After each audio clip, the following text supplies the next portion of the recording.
Hello, YouTube modeling community. This is Rusty Rotor with What's on My Bench Friday.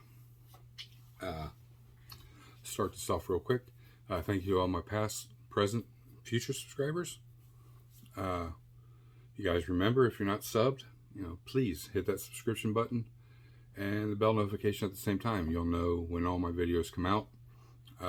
If you're new to the channel, please take the time, whatever time it takes, go back through and watch all the videos, get caught up to where we're at now. It's kind of like a storyline, the beginning of our journey to the present time.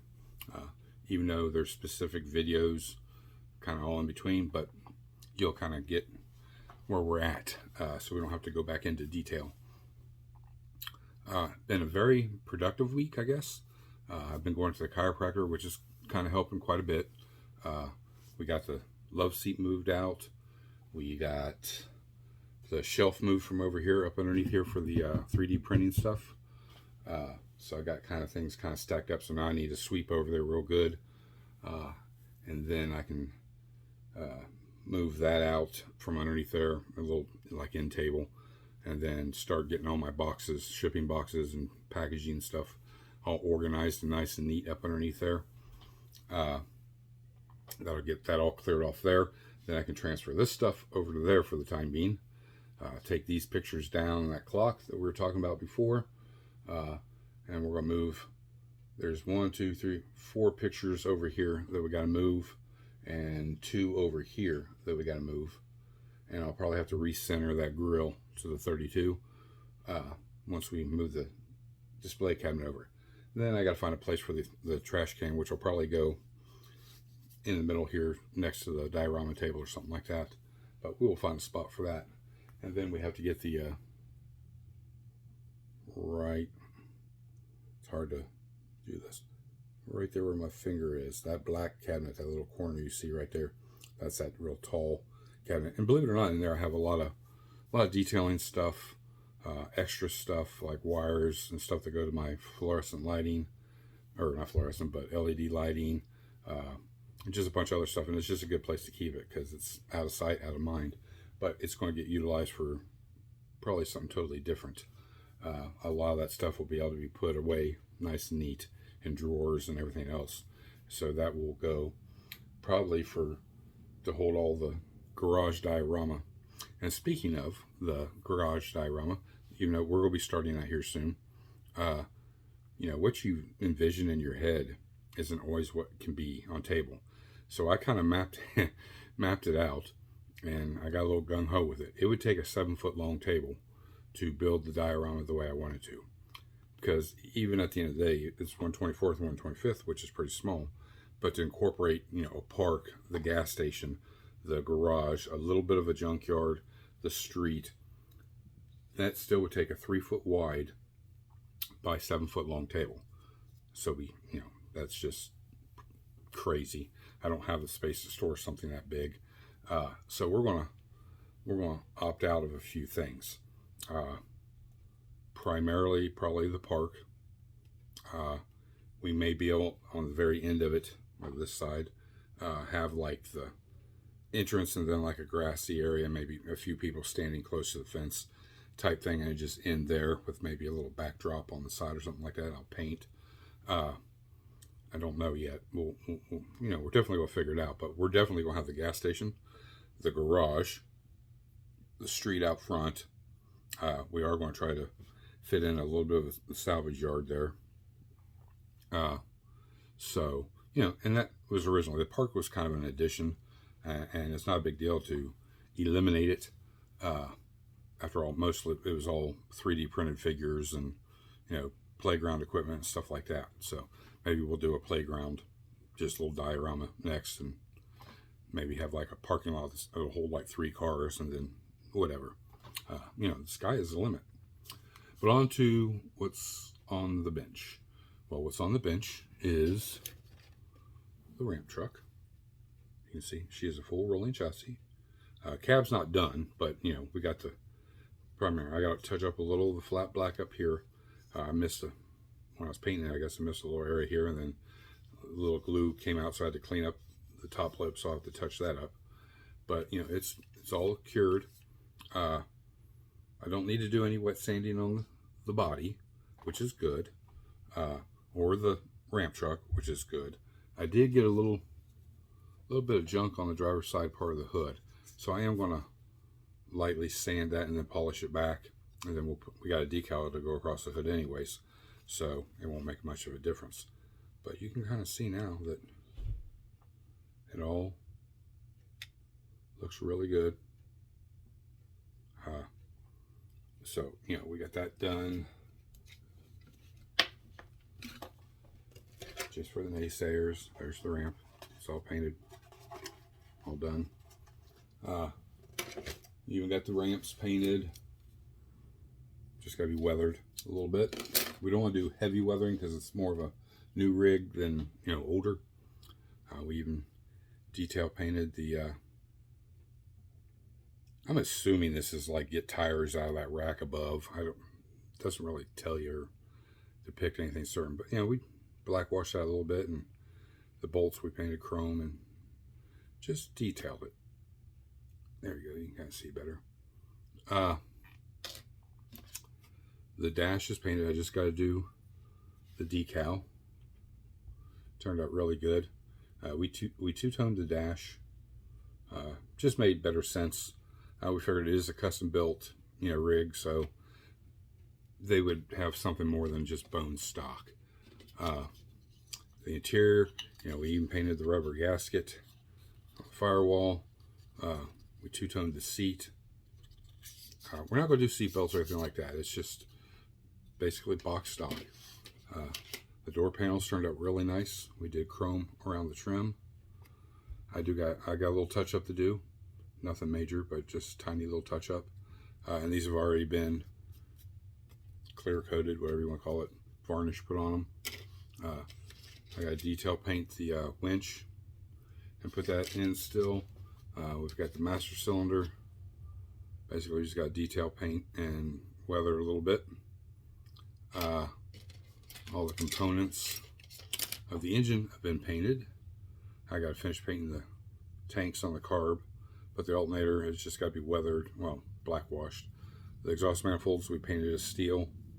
The hoses are all painted. What else is on here? That's pretty much it. The rest of the stuff's little. The exhaust is done. I just got to black wash the muffler, make the little detail pop out, and it's been varnished, so we're golden there. Sun visors have been painted. What else is left? Oh, steering column. Steering wheel, I still got to paint the center, but this has all been varnished and painted, so it's protected. Transmission is painted. We just got black wash it. The chocks, the ramp chocks are painted. Drive shaft's painted. The engine block is all assembled. It's in the paint booth. I still got to paint it. I won't get to paint it today. I'm running out of time. Son was here. The flash drive thing, it worked, but then the flash drives, plugging in again, it didn't work. So we're thinking maybe it's just that I got some cheap flash drives and they're garbage. So yeah, so we're gonna have to, I'm gonna buy a decent one, decent priced one, and we're gonna try it again and see what we got. But like I said, I'm gonna try to make these quick on Friday. Around the shop a little bit so you can kind of see the low seat's gone now. I got everything piled up in that corner. Those are all my packing boxes for when you guys buy stuff or I do trades, so I can package it up, and all that's going to go down underneath here. Starting, well, those are got to get put in the shelf the right way, but starting there, they're going to go all the way across, and then at the end, I'll keep like the foam, peanuts, and the bubble wrap and all that I keep, and shredded paper, all for packing on the far end. That way it's all organized underneath there. And like you said, now you can see where that Super B sign is right there. Those three signs I'll take down, and then we're going to take this display case and bring it out to the door frame. So then I got to move that picture and that picture. The clock will stay there, and what's above it will stay. And then we'll have to scoot the 32 grill down this way. And then the picture back there you see behind that gas pump, that'll get moved. And then that cabinet will go caddy corner over there. And then we'll be able to put some of these pictures back up there. And then these two here, we will move, and this one back here in the corner here, we'll move those to a different location. That clock will come down, and that picture is coming down. So we may move some of that stuff over there. There's the diorama tabletop. Now we just got to cut where that post is for that light right there. We got to cut that shelf down. That way, lower that down and then put a support here in the middle. Then that's just got to be touched up. I still got to put the filler piece in from that corner to that corner. All the supports are in, so we just got to cut it, fit it in there, screw it down. And then when that cabinet's gone, we'll extend the upper shelf to the left, and then the lower shelf to the left, and then the table will go right there where you see the end of those pliers. It'll go all the way out to where the end, basically around the face of that, where Rick's parking is, right to the left corner of that. So that's going to give us like, 1, 2, 3. That's giving us like 3, almost 4 extra feet of space over here, which is going to be nice because I have that big paint shelf I got to put together. And then all these paints you see back there, and all down there, what's in this cabinet underneath drawer space, those are all paints. I got all my other paints over here, all my painting equipment. So that'll organize all that. And then it leaves these shelves open to where I can, that's all GM up there, so I can get all my GM stuff that's over here to here and start organizing them. And then go from GM to Ford, and then we can get all this mess organized and cleaned up. And then what's back here in the corner is my Mopar. I need to get those out, which will go on the shelf above here. That'll all be Mopar from about that yellow card right there to the ceiling, which is about 4 high, and it'll be a 6 foot long shelf there. And then the lower shelf here where you see like these model kits, that'll enable me to put a lot of this JDM stuff up there. And then I won't worry about that back corner that's hidden, because I was going to lower the paint booth down, but that would just be way too much and too difficult. So we're going to just leave it the way it is. Make it a false corner. I can just stack unwanted or needed stuff up there. But that'll get all the stuff off that, all the stuff off that. Everything that's piled up there and it's falling down in between. That's all stuff that's just got to be put away, organized. It goes in that black binder up there. That's all material. All that material there goes underneath the diorama table. So you can kind of see. Here's another little good idea, guys. These little plastic things, you get them at Hobby Lobby, that green plastic thing there.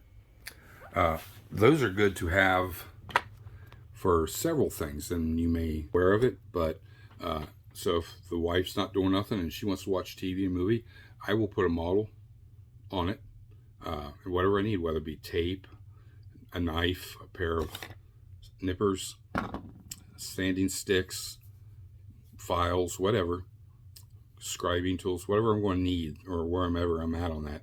I can put it all down in those little side pockets that it has, and I can carry it upstairs with me, and I can sit there while she's watching TV and spend time with her, and still work on the model, and I have something that straddles my lap, and I can work on it right there and then. So my friend Lee Barrett, he's got his bedroom that he calls his satellite east shop, and that's where he goes because he's had a lot of medical issues.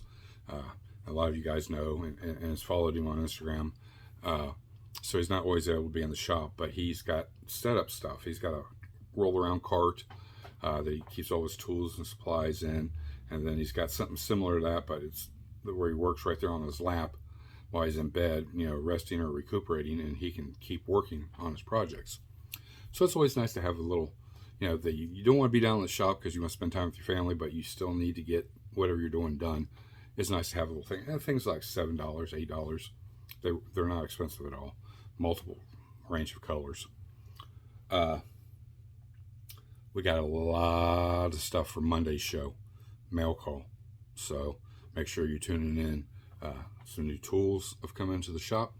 some new supplies, and a lot of it falls on that balling on a budget. We got some stuff for the Ghostbusters diorama. Well, one thing, and it's an important thing. So we'll go over all that Monday, along with the new tools and all the other stuff that we've gotten in. I've gotten the new vat for the printer. I was going to do that today, but we got tied up in all this, and I didn't get time to do that. So I'm going to spend a few minutes here and get these little door cards touched up, and then get that glued together, because that floor pan's still warped pretty good. I can see where the warp is now, so I want to get those on and then apply some heat to it and see if I can get it to relax out a little bit more, and then clamp it and let it set overnight, and then I'll check on it sometime this weekend. But you know, we've got all of our other parts, like the oil filter I still got to paint. The fan we're going to leave black. The air cleaner's got to get painted with the engine, so I need to take that over there. That is a part we don't know what we're going to use it for. We'll leave that out for now. And then there's the belt and pulley drive. I just got to paint the pulleys, and I'm not for sure what color I'm going to paint them yet. If I'm going to paint them blue, I'll do that by hand. Paint those. I'm not going to mask all that crap off and spray it, but the air cleaner will get painted blue, Ford engine blue. So let me put that over there with the engine. And just to show you, here's the engine block. It's all primed and tabs have been trimmed off. But you know, we got there's the coil in place. It'll get painted to match. Water pump's in place. I think this is the fuel pump. That's in place. The heads, the valve covers are all on the intake. That'll all get painted Ford engine blue. So we're getting there. Probably by the end of next week, this will be done. 5 minutes come Monday to wet sand this and polish it back out, and then we're going to start the decal process. We did, let me get this off of here, and then we're going to call it quits. We did go ahead and we got our trim painted in there. It's kind of hard to see. There you go. But you can see the shine on it. It looks nice. And it's not perfect. There's like tiny, like 2 or 3 tiny little pieces of junk, but it's not enough to worry about. It's just going to be a shelf queen. But the hood, there's quite a bit. If I get at the angle, you can see there's probably about 6, 7, 8 pieces just right here at spat, and I can feel it. So we're going to definitely sand that out.